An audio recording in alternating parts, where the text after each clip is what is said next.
Hello and welcome to SA Weekender. Today I'm up in the stunning Riverland at Koro Vineyard. This has to be one of the best spots in South Australia to have a cellar door right on the river. Well, later on I'm lucky enough to be jumping in their new boat for a tour of some of Koro's favourite spots along the Murray. But first, here's what else we have for you on the show. Bryony makes new tracks to the Murray lands. This trail is accessible to everyone, from walkers to wheelies. And SA's posing poochers. We meet our adorable wine dogs. But first, here's Ron. Early morning at the William Creek airstrip, and young pilot Jordan Dixon's loading up the plane for one of Wrights Air's regular flights into the far north of South Australia. Hey Jordan. Hey Ron, how are you? Good mate. Nice to see you. Well, we're going to hop in today. With us on this hour-long jaunt is the man who owns this plane. In fact, he owns all of William Creek. Trevor Wright fell in love with Outback South Australia 30 years ago, when first flying over its great expanses and catching glimpses of desert miracles like Dalhousie Springs. From the air, you get a sense that something truly unique is happening here. Water stored over millions of years in the great inland sump that is the Great Artesian Basin finally punches its way through the desert floor to the surface in what's now known as Witcherine National Park, near the Northern Territory border. Dalhousie Springs is really like a massive underground shower rose, pumping water from the Great Artesian Basin through to the surface, through 80 holes, or what are called mound springs. It's truly quite remarkable. Dalhousie is a staging post for many campers starting or finishing their great treks across the endless sand dunes of the Simpson Desert. And it's here, in the desert, that water works its magic. I describe it as a natural aquatic wonderland out here, where all this water from the Great Artesian Basin is coming to the surface between 38 degrees to 40 degrees. And from that you have the species of crustacea and fish, and also the natural bird life and fauna that it drags in. Out here, the cockatoos have the run of the place, in this haven where water meets the desert. And as you'd expect, it's also a magnet for those wanting to wash away the dust of the Oodnadatta track.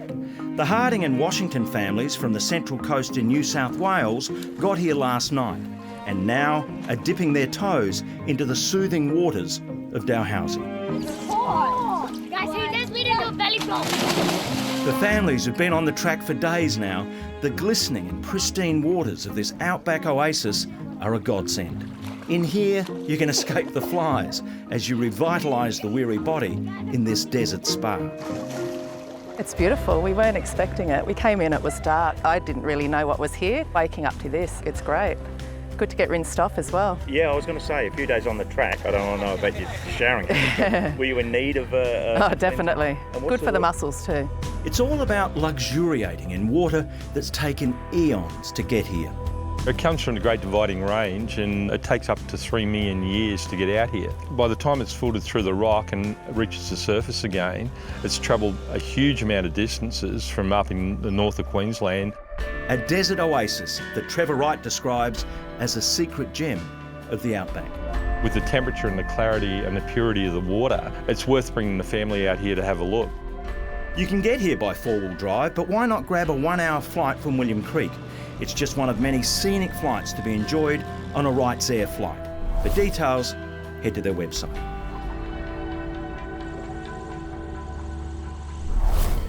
Coming up, Bryony discovers a new trail with a surprising end. Oh, wow.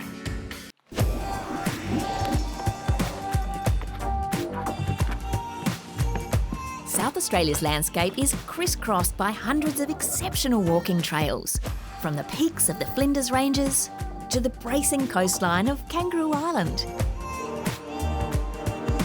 They're one of the most enjoyable ways to get in touch with the natural beauty of the state. But not everyone's up for a trek in rugged terrain, and in this conservation park, just an hour up the southeastern freeway from Adelaide, a new trail's been opened up that offers a gentle alternative. It's called Moanchi Willowa. These beautiful native pines give this park its name, and you could almost be forgiven for thinking you were in the Flinders Ranges. But for one major difference, this trail is accessible to everyone, from walkers to wheelies. The Koro Geelong District Council's been clearing wide, flat paths through sections of the park, which is just out of Tailem Bend in the Murraylands and stretches across 143 hectares. Just not a bad spot for youngsters to burn off some energy or practice their biking skills.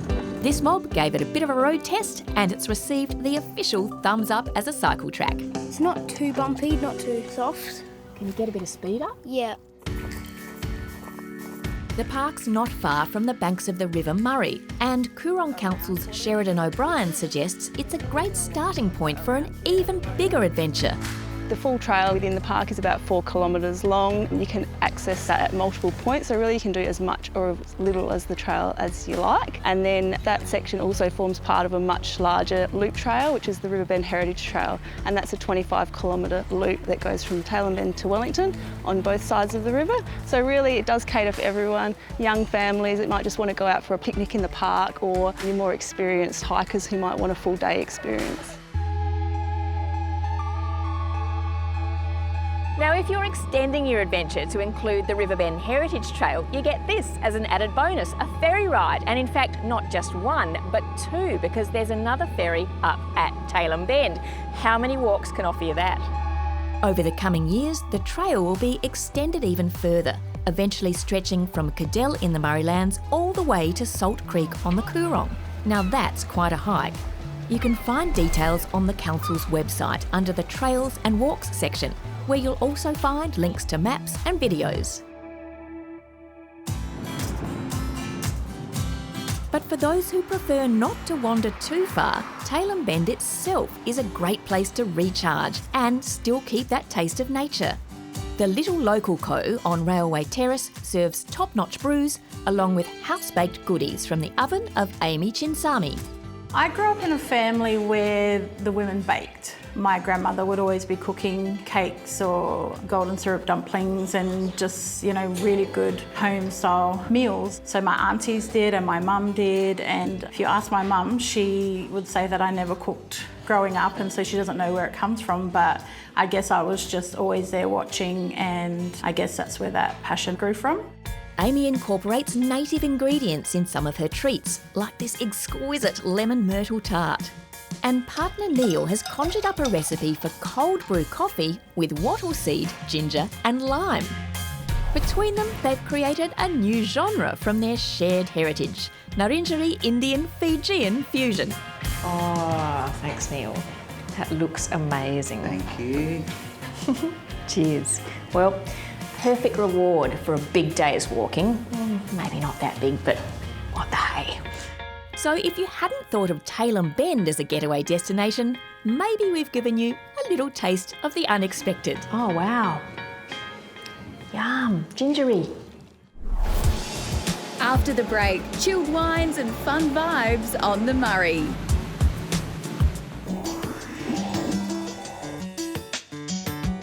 Koro Vineyard would have to be one of South Australia's most unique wineries. Set right on the banks of the mighty Murray, you can arrive by car or by boat. Just pull up and step onto the lawns of the cellar door. What a way to make an entrance. Set right in the heart of the Riverland wine region, if ever a place has made the most of its location, it's got to be Koro Vineyard. For starters, it's an outdoor tasting room where you can sip their award-winning wines, famous reds or white sangria and beer. Just steps away from the river are large private booths. Cheers. Here you can sit back and enjoy cooking up some snags and steaks on a mini cooker, order up a wood-fired pizza or a generous platter of local produce. Having grown up right here, Zach Cordo is all about sharing his amazing part of the world. You wake up every morning, you pinch yourself, you're just like, this is just out of this world, this place. You're basically sitting down here on the edge of the Murray with all the wildlife around you and a bunch of like-minded people that just love getting out on the river, and just being outdoors is very, very different experience.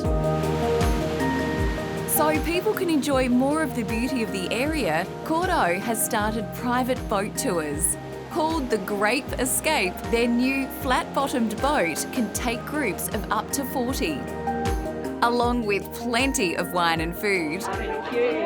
There's something new to see around every twist and turn, like these stunning limestone cliffs. Most of it we've been doing from Morgan to Koro Vineyard and return back to their shacks, or up to Wakery is not a problem. There's plenty of little spots along the Murray that are really, really interesting. You're never going to get the same day twice. Around another bend, we disembark at one of Zach's favourite spots. This is a beautiful sandbar here at Markaranka Flat. You'll find these dotted all up and down the Murray River between the mouth and all the way up to Renmark. They come and go with the floods. It's the perfect setting to take in the natural wonder of the area. Just one of the many places you can visit. The team is happy to organise catering for your group too. People have been really loving it. We can do food, barbecues, drink packages, you name it. Whatever you can come up with, we can pretty much do it. Back at Koro, we're reminded that the river isn't always this peaceful. It truly is the mighty Murray. This tree's seen a bit of history. All these markers here are all the different flood levels that we've seen. And you see 56 nearly wiped everything out down here. It was up to the gutters on the original homestead there. And I've got an insider tip for you. If you ask nicely, there's an incredible collection of vintage cars and motorbikes you can see. It's not what you'd expect to find from a vineyard, but I think that pretty much sums up Koro. I love how every winery in South Australia has its own personality and feel. Koro is laid back, fun and so welcoming, and they definitely make the most of their incredible location. Just a 2-hour drive from Adelaide, Koro Vineyard is a breeze to get to. Book a private Grape Escape boat tour and choose your own itinerary, or let the team surprise you. There's always something fun happening at Koro. Check their website for their latest events. Next, our gorgeous wine dogs in focus. People visit wineries for a range of different reasons, whether it be for the wine, the food, or a beautiful atmosphere. I'm about to introduce you to a couple who are all about the dogs, like Pasco here from Samuel's Gorge. In fact, they love the dogs so much, they've written a whole series of books about them. Called Wine Dogs, they feature gorgeous portraits of dogs who live at cellar doors, along with funny captions about their individual quirks. Now a worldwide phenomenon, Craig McGill and Sue Elliott got the idea right here in South Australia when they went wine tasting in McLaren Vale.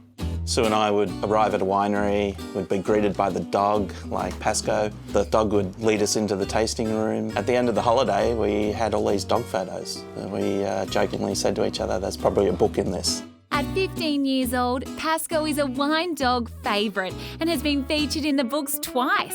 He's no supermodel, but he's very leggy, so he's quite a good-looking dog. They've drawn the best out of his personality, which is always fascinating to see the personality shine through the picture of a dog.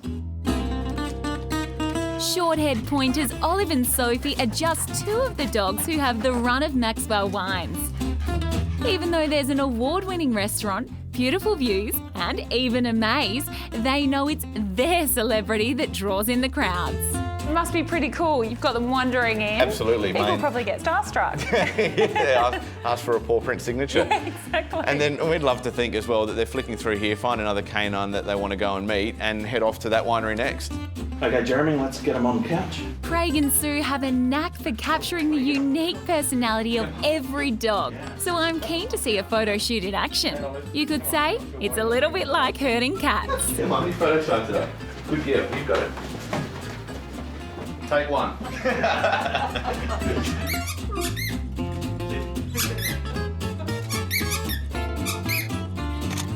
All right, that's a shot.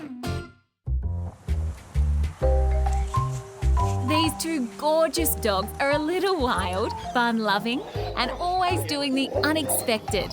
A little bit like their owner, Chester Osborne from Darrenberg. These two have featured in the Wine Dogs book, haven't they? They have, that's right, niece and uncle. Okay.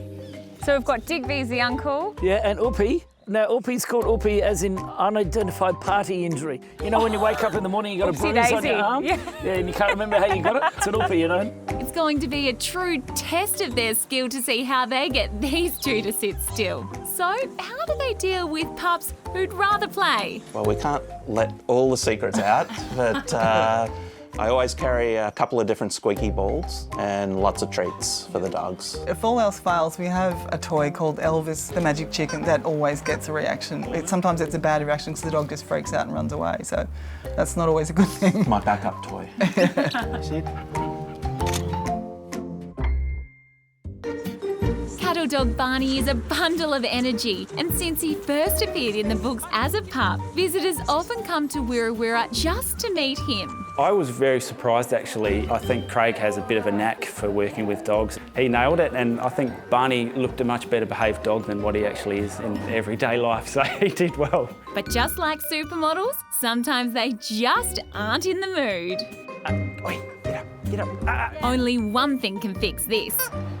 Elvis the chicken. What is it you love about dogs? Wow, I just love how they communicate with people, and they're all very different in their characters as well. Yeah, I think they make you laugh every day. That's what I like about dogs. They're just funny people, four-legged people. Remarkably, Craig and Sue have just released their 20th book. To see their extensive selection, just head to their website. And why not devise your own tour and go and meet the amazing dogs of our South Australian celladors in person. Don't forget to give them a pat from me. Well, I've had such a wonderful time up here in the Riverland. It really is the ultimate place to relax and unwind. So with that in mind, I am pleased to say we are giving away this week's travel auction package to the Waikerie Holiday Park. It has a pool, playground and overlooks the river. There really is something for everyone. So just head to our Facebook page and follow the links to enter, and good luck. Unfortunately, that's all we have time for on the show today. Here's what we have for you next time. Callum gets a taste for country life. Mind the fence there, ladies. And we cosy up in Clare for a gourmet getaway. That's SA Weekender next Sunday at 5:30. I hope you can join us then. Bye for now.